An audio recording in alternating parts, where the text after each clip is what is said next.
The following audio is via a Skype call.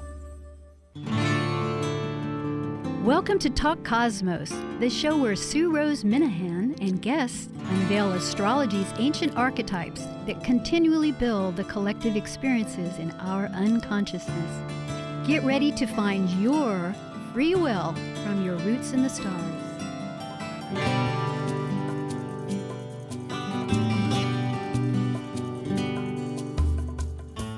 Hello once again, Sue Rose Minahan at Talk Cosmos. This is the fourth week of Gemini. Gemini connects spirit and matter.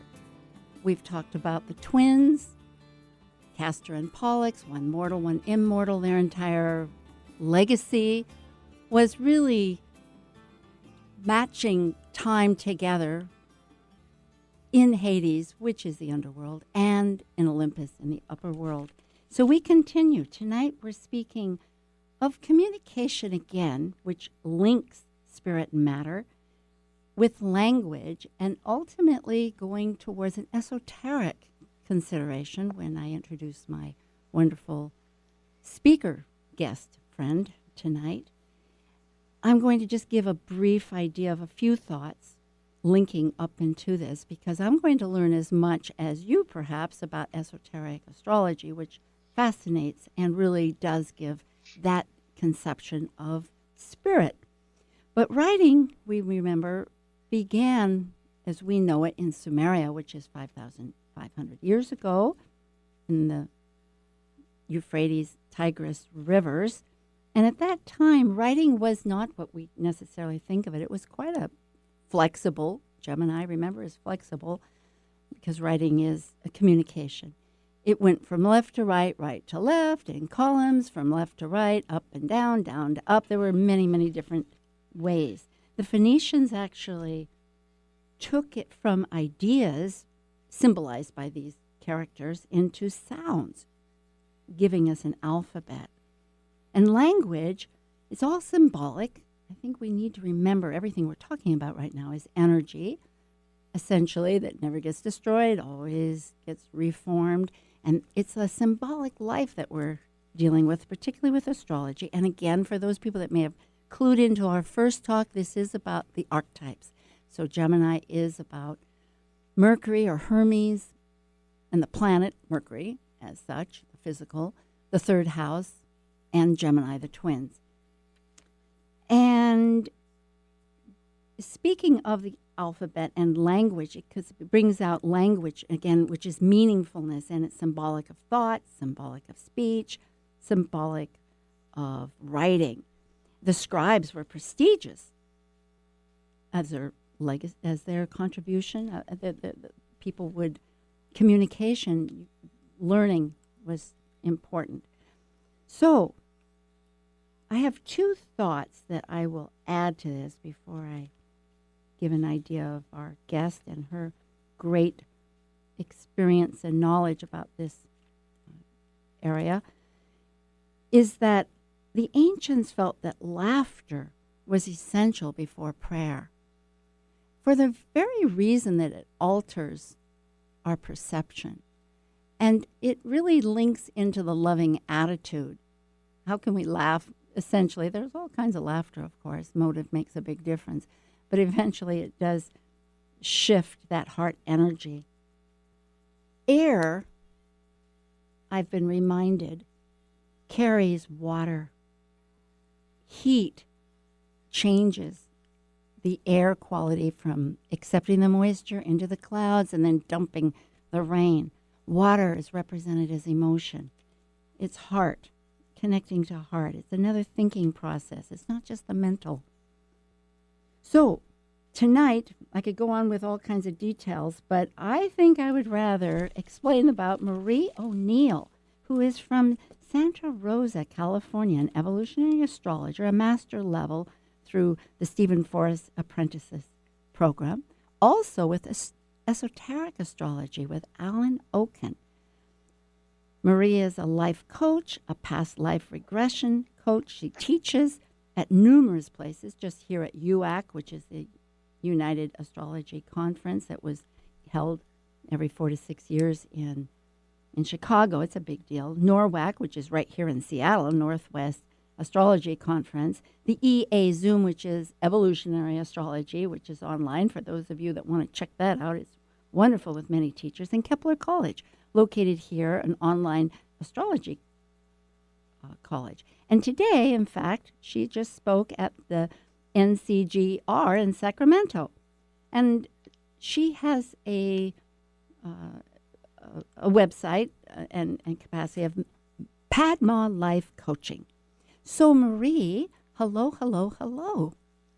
Hello, Sue. Thank you for having me on your show. Oh, This is a treat. Yes, I'm delighted. We've enjoyed so many times before you moved away to lovely Santa Rosa. So this is a wonderful time to reconnect. And I was so glad that when I asked you about which direction to go with that interested you, and you said esoteric, and that Venus rules esoteric astrology.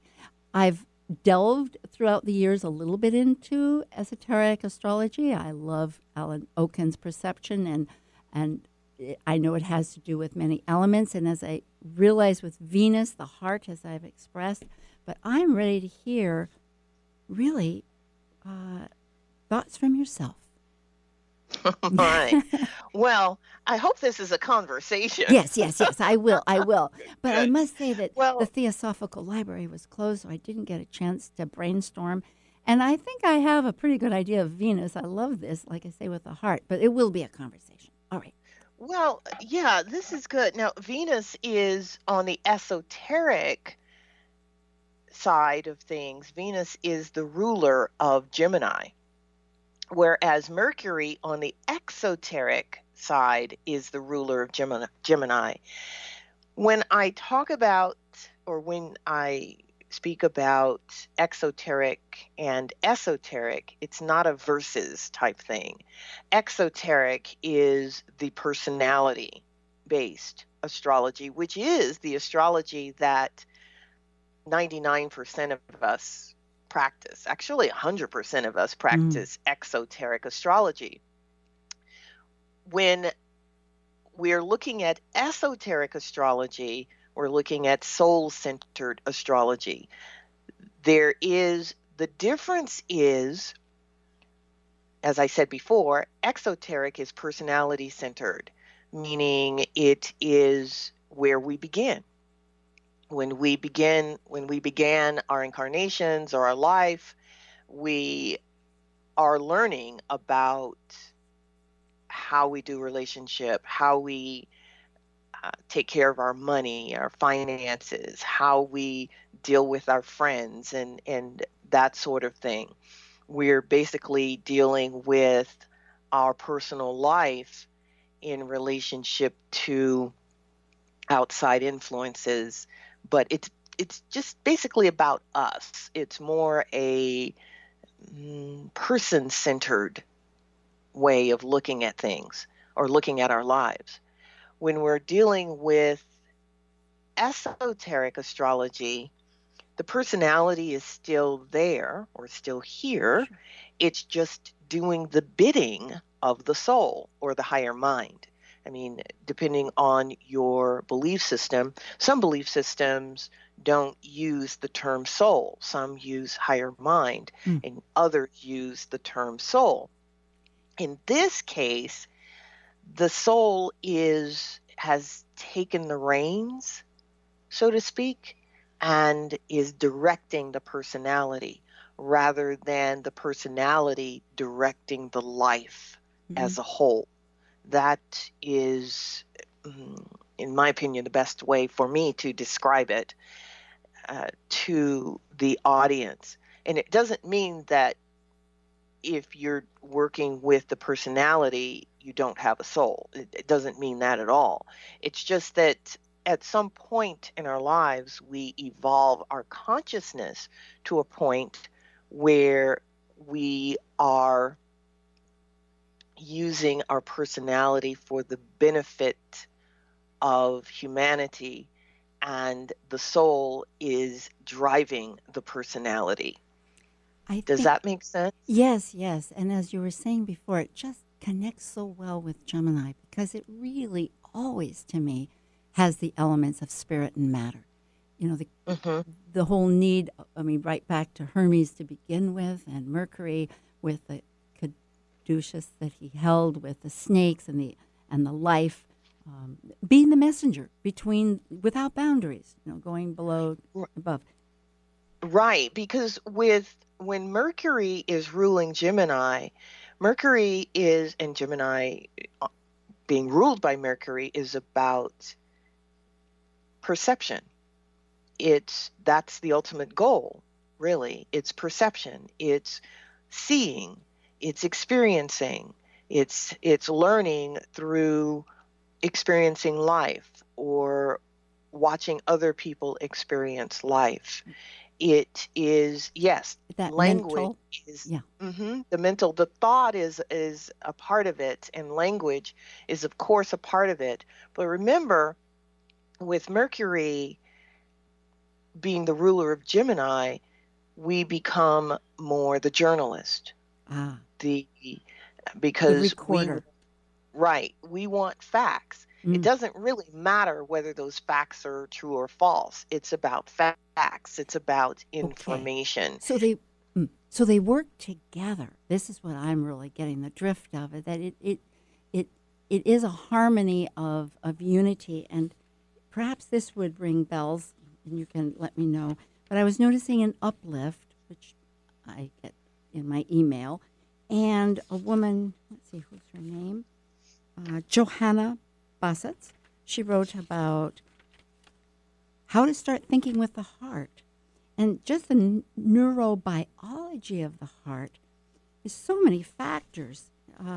And it essentially, so this whole thinking of thinking with the heart, really, more fibers lead from the heart than to the brain than from it. Hmm. So in other words, the communication being sent to the brain is more than being received. That the heart beat in the unborn fetus before the brain even formed, and that we have an emotional brain long before the rational one, and that has an independent, complex nervous system known as the brain and the heart, and that it creates this level of, I'm jotting down the notes from this article, in the body just through its rhythm. But finally, this is what really excites me, the electromagnetic field of the heart, 60 times greater in amplitude than the brain. So it permeates, Hmm. every cell. Hmm. And so, people say, well, there's auras and there's vibes and et cetera, but just physiologically, that it's saying that it can be detected. So I'm realizing what, if we think of the heart as Venus and as that love blends and is that essential emotional current that air can hold, and it supports exactly what you're saying, this dialogue, this communication, between the okay, Sue, where's my notes here? Exactly what you were saying. Yeah, exactly, about personality and soul. A lot like we have a spirit, we're a spirit with a body rather than a body with a spirit, somewhat, maybe. Yeah, we basically with the heart, the mind. It's interesting because in Buddhism, the mind is not in the brain. That's you would think that it would be, but it's not. Right. I mean, Right. the mind is actually in the heart. Yes. And Yes. with Venus, of course, when we're looking at Venus on the exoteric level, we are looking at the heart. We're looking at relationships. We're looking at love, and that's in that form. Well, love, period. Yes. And Venus is about that. But Venus is the reason that Venus rules Gemini on the esoteric level is because, Gemini deals with opposites. And this is why we can usually argue both sides of a point, because we do deal with opposites.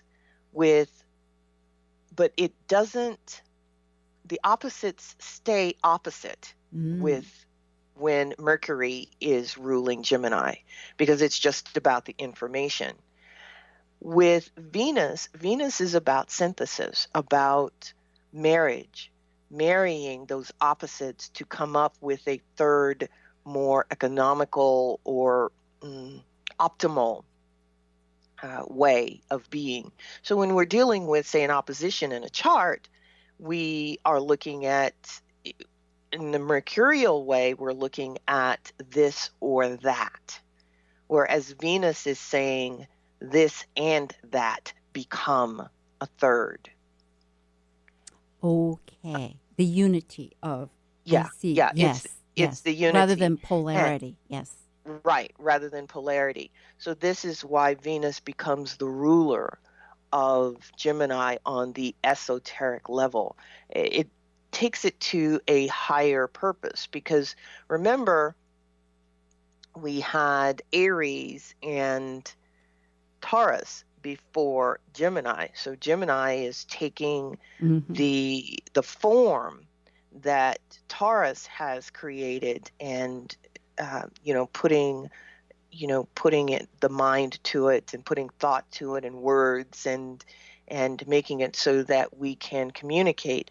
But because we're doing this, we can, with Mercury, we are just gathering. We're just gathering information and through language, but it's not necessarily knowledge. Whereas Venus comes in, and when we create that third entity, we do gather knowledge. Because remember, Gemini is basically the dictionary, right? It is information. Whereas if we look at the opposite of Gemini, which is Sagittarius, it is the encyclopedia. And I shouldn't have probably brought that in there. No. Polarity. Well, there you go. No, I absolutely, yeah. Especially with this talk, I include the opposite, because it is, again, just as you're saying, a synthesis of an axis. One has strengths and the other doesn't, and so it's just totally on board.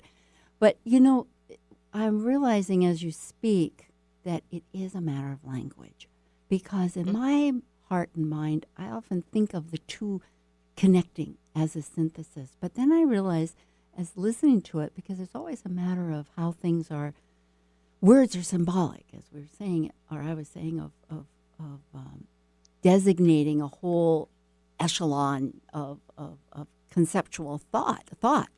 And so, and language evolves, and I was, I'll bring this up as a few facts, how they relate, but in my research of language, it was like just in the last 500 years, half of the linguistic languages have gone away. So, yeah. And what happens is, in always when people migrate, in fact, my father, he came from Norway, and as a little boy. So, but the point is, I have some reference there. It's personal. I can have some identity, but with learning new languages, but it simplifies. Grammar simplifies in order to, like, his mother didn't necessarily speak as much English. Of course, he knew a little of each, and of course, I didn't even know he spoke Norwegian until I took care of him before he died. It was like, wowie. And so we have this language is changing all the time, becoming new meanings, meaning that, and it travels for a long time. So here I'm listening to the esoteric concept of Venus, because I never think of Gemini just purely as factual. I know it does identify, of course, and of course it could be my own chart, the way I'm so with my own perception. So it's always a factor to try to figure that one out. But to see it clearly is what I'm saying. But this idea of Venus, even if that's what we call it, the esoteric factor of Gemini, whether it's not really Castor and Pollux or Hermes with his caduceus or however, but bringing in this love factor for synthesis, because what is thought that doesn't have compassion Right, right. And then remember, well, I don't know if the audience is aware, um, we're dealing with, mm, what do you call it? Love wisdom. Mm. It's Gemini is, or Venus is a fifth ray planet, but um, Gemini is a second ray, which is about love. It's about love wisdom. But with, like I said, with Gemini, because we're dealing with the need to perceive, we Gemini uses language to gather information. But it's perceiving through all of the senses, Yeah. whether it's touching, seeing, feeling. Its ultimate goal is to perceive. That's why it exists. And but it's making no judgment. Yes, it's the catalyst that is untouched in that case, in a sense. I like how you're bringing in definitely the senses that supports Venus, and it brings in the second house, which of course it's coming from. So it uses that resource and in a new form, a new tool. Hmm. So it all relates. And it's important It really does. because many listening are astrologers and different levels, but then there's many that do not. And so it's like a language here, sharing with people that we look to what we came from to build, and as we prepare for the next. Well, Venus. Oh, yes. Yeah. Well, we have several minutes here, or several time here. If you would expound a bit more about the ray, whether it's the fifth ray of Venus or the second ray of Gemini, about the love of wisdom. Well, the rays are basically energy. And if you, they're the energy that is coming from our solar system. And they come down through the planets and imbue the planets with essence. They come through the signs, and then they come down to us here through the planets and the signs. And it's a pretty big topic. Yes. When we're talking about the rays, but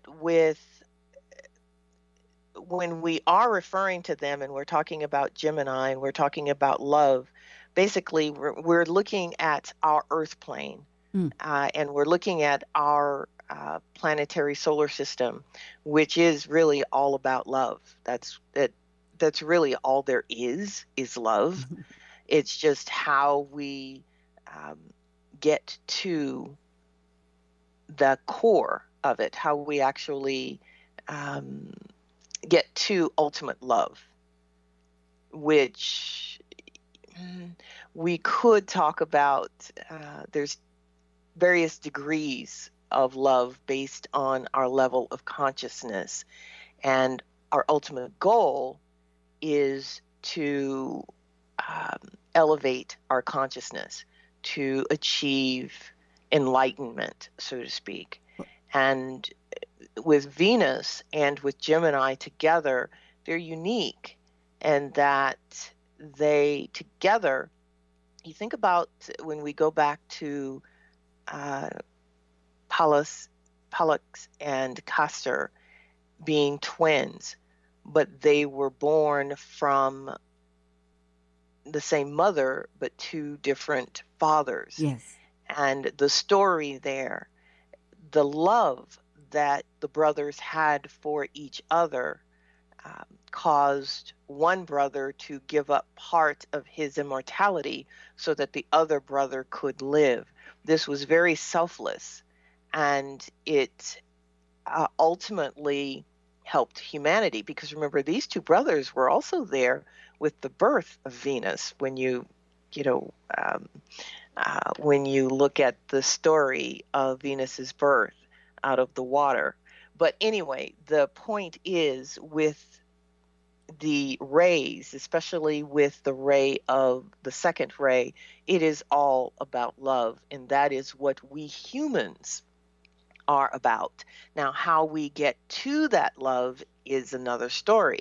But when you look at Gemini, um, Gemini is the sign that can go either or. It can go into the underworld, or it can go to, it's the only sign actually. Oh, it is. Or Mercury. Mercury is the only sign that can go And into the underworld. Yeah, I think really when it comes to love, it is part of that underworld. You have to, for the levels of love, it requires a death. I know that in France they say the little death, and that is on a sexual basis in a way, but not really. Is that spiritual unity, if I'm gathering that right? But regardless, it's like those levels of love is assigned. Well, I don't know if assigned. I was thinking of aligned with stratas of self and their empowerment. In other words, it gets so involved with who's in charge, and not that one has to be one or the other, because it's a correlation between self and life, and however we manifest it. Right. So in many ways, it is that story where people can go plowing forward in their merry ways, such as the brothers did, and getting in a battle and then distraught. Well, so we do, and we have to give something up. We have to, which is and if we think of it as a material, but rather than an elevation of and connection of wholeness, this synthesis factor. Yes, I really do. Right. And then if you look at the tarot card, in the major arcana, number 6, it's the Lover's card. That is about, really, it's about unifying unconscious and conscious mind. Oh, boy. Unifying two opposites. Okay. It's a Gemini card. Well, we will come right back to that. Let me give a little promo before the announcement, because this is perfect timing. Very soon after the announcement, the lines will open up. If anybody has questions, or if they're inspired, if you have an astrological question, that's fine. Or if you want to share your great thoughts about what we've been talking about, and that number is 888-298-5569. I'll repeat that. This is 1150 KKNW, based out of Seattle, but it is 888-298-5569. Okay.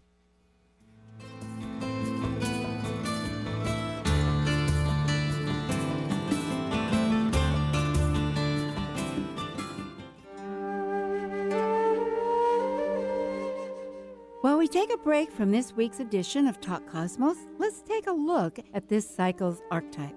We are currently in the period of Gemini. By leaving a cycle based on physical form, integrated through spirit, the energy of Gemini connects spirit with matter, focused on communicating and defining the external. Gemini is a mutable air sign signifying flexibility. Gemini dually focuses upon teaching and learning in order to synthesize the world one lives within. Hello, my name is John Talevich. I'm a chiropractic doctor, and you're listening to Talk Cosmos on Alternative Talk 1150 AM, where we understand how to implement our free will through the cosmos. Hi, Marie. We're back again. And for folks out there, once again, the number is 888-298-5569. But otherwise, Marie and I are happy to continue talking. Marie, do you have for the chart today, I'm thinking the Lover's card, the unity, as you were just ready to interact with that, because right now today, here in Seattle, probably down where you are too in Santa Rosa, West Coast, is the third house has the South Node with Mars, and it's opposite, of course, Venus, and it seems like, and of course it's squared by Uranus, but what you're talking about is very significant for what everybody is really contemplating, not even contemplating what they're feeling, what they're experiencing. So, This is true. We do, when you're looking at the third house with Mars, it's of course time to assert yourself, basically. And, but of course, this needs to be done in a, let's see, in a good way, so to speak, not walking all over people, but when I think about Mars in the third house, and we're looking at how you're communicating, it's we're looking at it being opposed, like you said, by the Moon, um, Venus, and the North Node. But therein lies, when you look at both sides of this, we could look at it as doing just the Mars side or the Venus side. But what happens if you bring those two together? Because in the ninth house, this is a Jupiter house, so we're looking at higher thought. We're looking at religion. We're looking at being the Venus, the North Node, and the Moon are in Leo, so it's about the self and what you believe, and it is speaking your truth. On the other side of that, though, we're looking at the collective, where we've come from, the individuation and being uniquely yourself. So when you marry those two together, what do you get? If you marry those, then you can be uniquely you and speak your truth versus having to do one or the other. and speaking is important since Jupiter involves, and that does concern really expressing one's truth. Back to the Lover's card, would you, you started really just on a roll about that, and because of the unity involved, and I was thinking of the chart just right now that's asking for unity because it is opposed. And for those people that aren't astrologers, when it's opposed, that means 180 degrees across the horoscope, and it means that it's the furthest away so that we're aware of it. We're looking at it. Right. And then when you're looking at the nodes, which are the nodes of the Moon, we're not able to actually achieve the goal of the North Node, which in this case is in the ninth house alongside the Moon and Venus. We're not actually able to achieve that goal unless we work with or work through the issues of the South Node, which in this case is in the third house in Aquarius.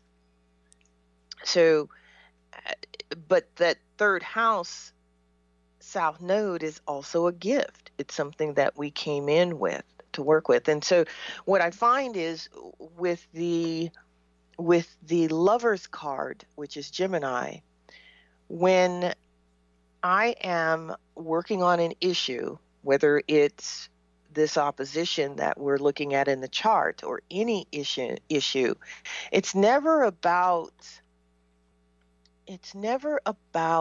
one or the other or being right or wrong. It's about marrying the opposites. It's about synthesizing, Producing a new level, a concept of a concept. Yeah. And then when you look at the Lover's card, remember you've got the two beings. Well, in the deck that I have been using, which is the not Rider Waite, but the Thoth, Thoth, Crawley's deck. Yes. You have the two beings being married by Hermes. And yes, and this is, you've got black white, you've got yin yang, yin yang, which were the stars in China for Pollux. Yes, Hermes. the consciousness versus subconsciousness.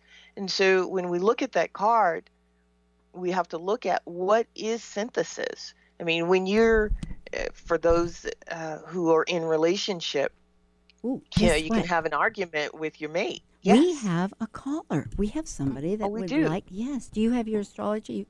We'll both pull up the chart.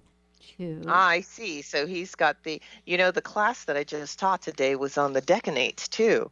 And I see where he has 25 degrees of Gemini. So he's the third decanate of Gemini, Oh, now which is wait a minute. quite I might fascinating. have this wrong. I've got August 20th, 1977 at Oh, wait a minute. 4:45 p.m. Yeah.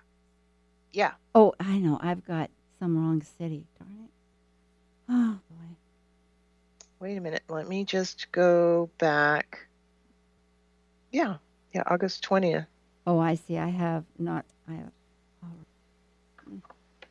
Well, what is your question? While I'm doing this, be free to. Sure, no problem. Mhm. Well, I was just listening to the conversation and the energies, and I happen to believe that I have a little bit of Mercury, Leo qualities in me, and in this time right now, with so many conscious minds and levels being awakened, what is your take this year, being a 2018-11 year, of two conscious souls coming together as twin flames, if you will, for a union, right, on November 11th, 11/11. Okay. You know what? Can you hear Adon real clearly? I'm having a little trouble. Yeah, I was having a difficult time. Try speaking. Now, first of all, may I ask you, Adon, are you talking about your astrology chart or just in general? Okay. So if you would once again and just speak real, sometimes the cell phones are just a little cranky, I guess. Sorry about that. But ask a little more clearly and just wait your question again. All right, thanks. Yeah. So I just wanted to take your perspective on the energy, of my energy, the reading, conscious level, and two twin flames coming together on this November 11th from an energetic. Two twins coming together. I'm not sure. Two twin flames. Yeah. Are you saying that you are looking for a mate, or are you getting married? Right. No, those. Yeah. Two twin flames coming together this November 11th. How is it from the cosmos perspective? How energetic will that be, or can that be? Well, I guess what we need to know, and pardon our questioning here, but you have somebody that you consider a twin flame. Is that correct? Right. Okay. Right. And you have a plan already November 20th to get together. Is that correct? No, November 11th. Oh, November 11th. Okay, yeah, Veterans 11/11. Okay. So you're looking to actually get married on that date. Right. Oh. Okay, I see. Thank you. That's basically I think that's the All question. right. Now, that is actually beyond the scope of this particular talk. Now, to determine what you're looking for is a relationship chart, which would be a composite chart between the two of you. And that can always be done, but that is something that would be quite different than what we're talking about today. Got it. We might be able to say, just for yourself, some energy. Now, is this going to have a relocation for both of you, or do you both live in the same city? Where do you live right now, in Seattle? Oh, yeah. No, it'll be here in the Seattle area. Okay. Yeah. All right. So you were wondering about the compatibility. Is it that particular? Well, do you have another question that might relate for that date for yourself? I mean, would you? Yeah, absolutely. Well, not for that date, but for for me, just for me, my energy, or my cosmos, if you will. Yeah. Sure. Absolutely. So what would you have to ask about your own life at this moment, energetically, or? Yeah, just where I'm sitting at these days for my son. Well, I understand, but you have a choice that you're trying to make. I mean, rather than have me look at just generally, what is it that you're wondering about your own energy? Yeah, just the energy or the changes that are to come in the next few months for me and my sign, the Leo. Oh, I see. Yeah. Well, okay. Let's see. And it's interesting because when I look at your chart, you do see you've got some Well, it's true. You have some major changes coming up because Uranus, the planet of earthquakes and lightning bolts, is just about to get in your house of home. And so Mm. when you're looking at a marriage there, that actually would be fitting. Mm-hmm. Now, you have natally in your chart Venus, the planet of love. It is in the sign of Cancer, which is the sign of home. So home or is and being in love is actually very important to you. And you know, you've got some. It's interesting looking at. You're looking at November. Go ahead. I'm Yeah, I sorry. have a question for you, Adon, because generally I know you're looking for things vaguely, and we could do that, but I really need to get more specific. And what I'm wondering is, because I see that you are a Leo, and that the eclipse last year probably affected you. How do you feel like that eclipse affected you? Because it was very close to your sun. It was about 28 degrees Leo, and you're 27 degrees Leo. If I remember, it wasn't last year's the big American Oh, total eclipse. So there's been It a was lot of, about 27, 28 yeah, so you degrees. had a lot Yeah. of changes. What kind of changes have happened for you? in regards to the solar eclipse? Well, just since last summer. Oh, yeah, no, major changes. I mean, my world's been upside down Yeah. in a good way. I knew that the 11th degree in Leo had a major impact on me. And the way I view things have changed tremendously. Able to manifest things a lot quicker and see things for what they are. So, absolutely, big changes. And they're all very positive, and they led me to where I am today, where I'm able to see the energy fields of others, and hence the twin flame, the change from last year to this year. Yeah, I'm able to see things in a much bigger perspective. Yeah. So because I'm also seeing as of today, interestingly, Jupiter is right conjunct your moon. So it would be a time that you would really be emotionally wondering about the greater philosophy and the connections between you and this other person, because marriage is that really deep exchange of sharing a life to create a better life. I mean, that sounds so mundane, but the fact is that you're exchanging resources and building a new life-giving force. Right. So you would have that.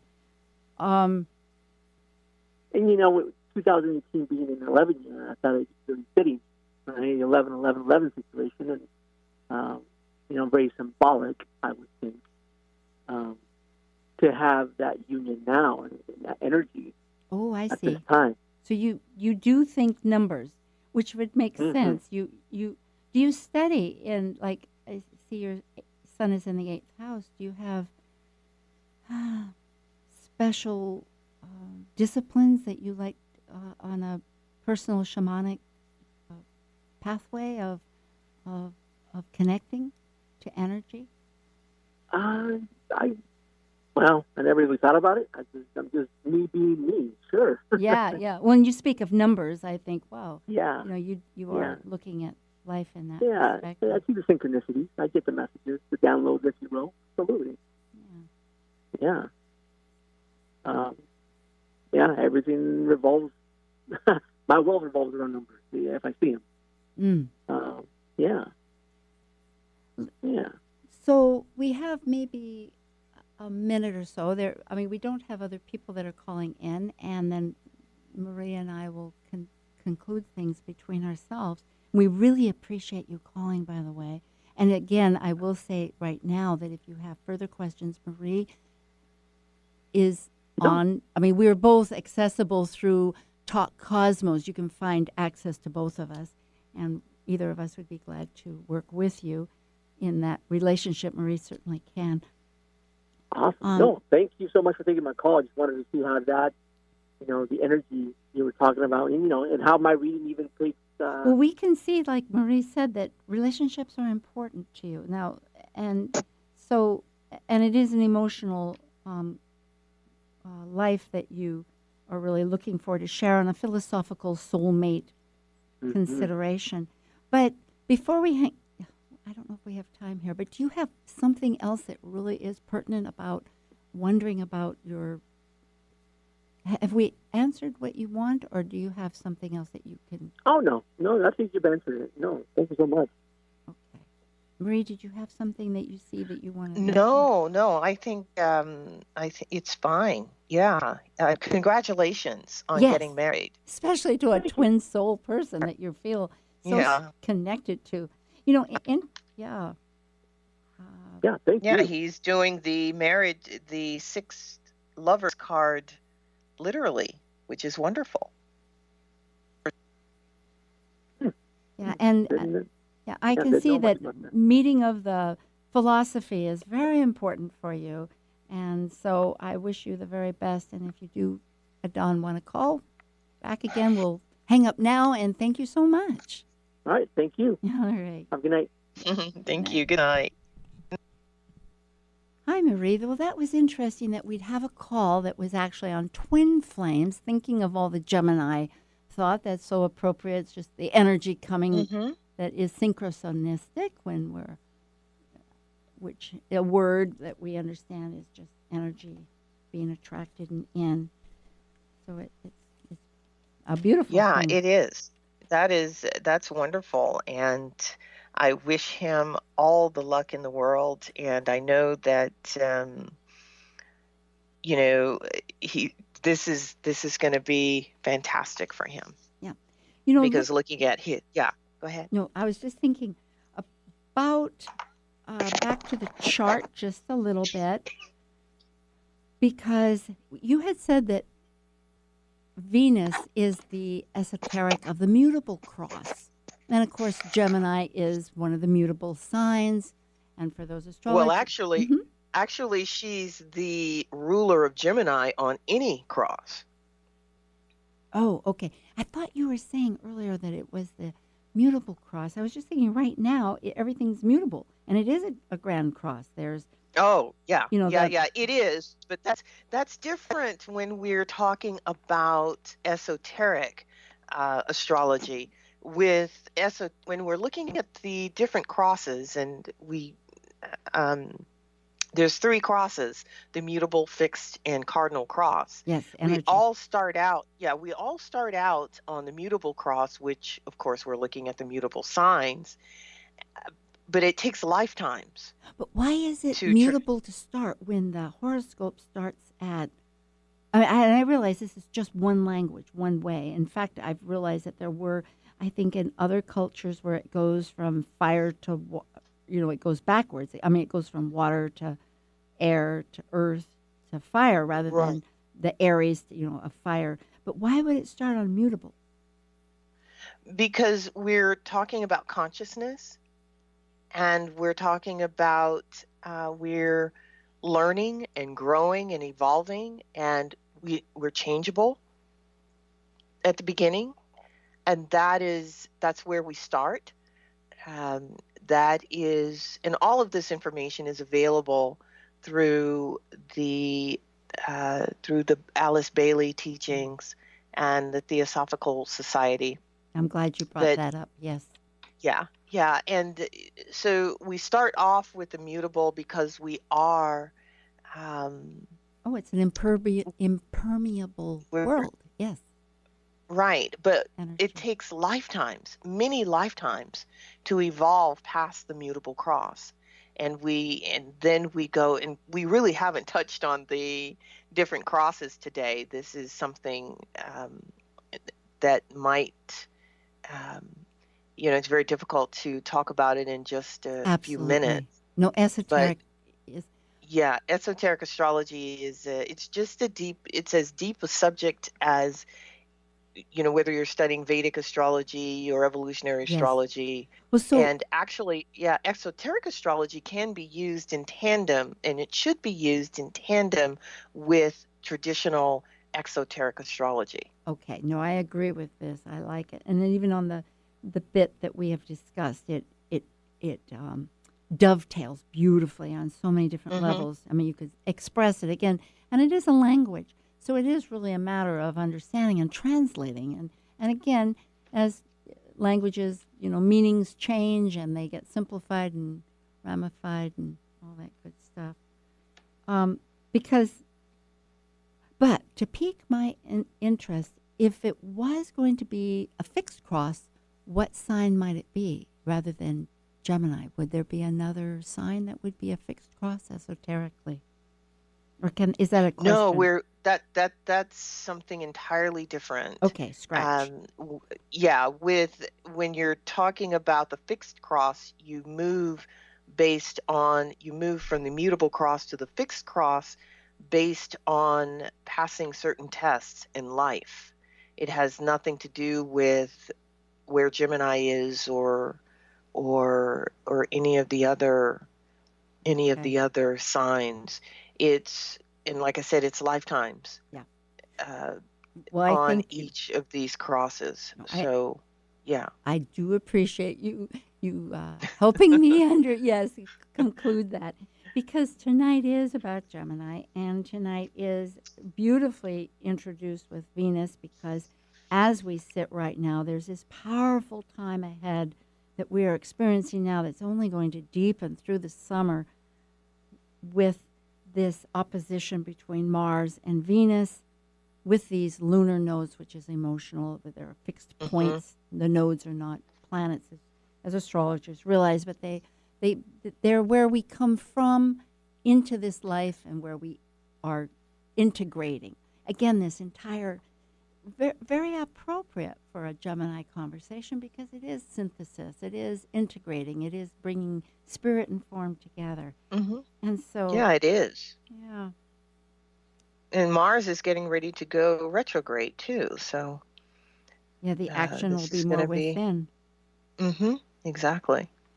So with this male-female or yin-yang, this aggressive, receptive, all these ways of describing these energies that do require love and do require a shifting from our attachments, you might say. I don't know if attachments could be used, but deaths of like that idea of the rebirth of going to Hades and coming back renewed, which is actually very Gemini. We don't think of it as on the surface, but then everything has its levels. Yes, it does. And remember, Mercury is the planet or the god that actually was able to free Persephone from Hades. So Mercury is very important, messenger of the gods. He can go between worlds, and this is what Gemini does. Yes. To gather information and to perceive. Yes. And the trickster. I think I'm going to have to now sign off, but no, I will not this a second, but it is a trickster, and laughter does shift. Laughter through the heart, too, with Venus and love, that changes our whole perception, that the ancients said before we pray, which is that conversation, that feeling that we have with our greater self, of greater life, however a person wants to describe it. Next week, we have Liz Mouchette. Once again, she started us off. She's an evolutionary astrologer here in Seattle, in the Seattle area, and she'll be returning. We'll talk about Cancer, and I think we're going to talk about the moon and the phases, which has been great. And to remind people, if we do have archives on TalkCosmos.com, and thank you, Marie O'Neill Santa Rosa of Padma Life Coaching. Yes. Padma Life Coaching. Thank you. Thank you very much, Sue, for having me on your show. It's a blessing. Take care. Thank you for listening to Talk Cosmos, the show where Sue Rose Minahan and guests unveil astrology's ancient archetypes that continually build the collective experiences in our unconsciousness. Be sure to tune in next Saturday at 6 p.m. to continue finding your roots in the stars. The preceding audio was via a Skype call.